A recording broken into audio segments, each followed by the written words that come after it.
we're on part 2 of the video. We just removed the shingle. We're going to install the same 3-tab. Here we're just going to start by sliding it underneath to properly position it.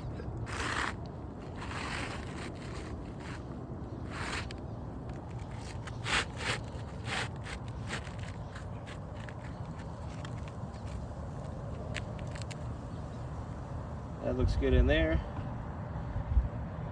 What I'm going to do now is fasten the shingle in just using a hammer. And what we're going to do, since the age of this roof, we're just going to be as careful as possible to lift this shingle.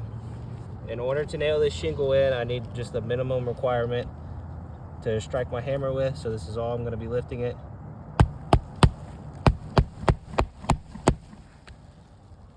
Just with this one shingle already, just by lifting it, you can see there's a lot of granule loss.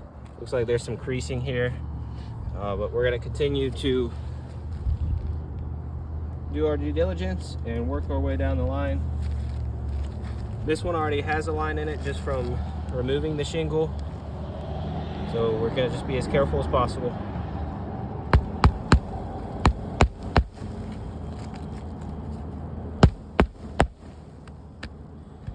Again, you can see that crease and that granule loss is just showing up. So this repair attempt has already failed due to mat transfer, due to creasing, due to the granule loss. I think this roof is just beyond repairable condition due to its age and pliability.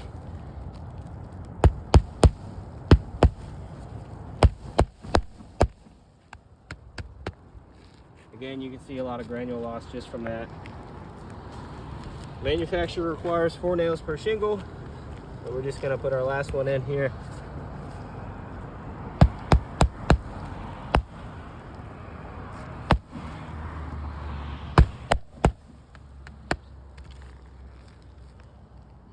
You can see more granule loss throughout the roof. So this roof has failed its repair test.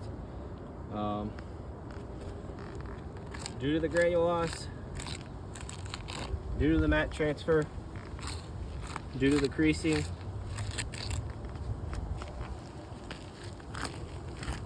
So I'm just writing FR on failed repair. I'm not even going to attempt to do these because these already have creasing in them. They already have granule loss. So we're going to remove this shingle and place a tarp up here for a temporary repair just to protect the homeowner. And that's all. Thank you.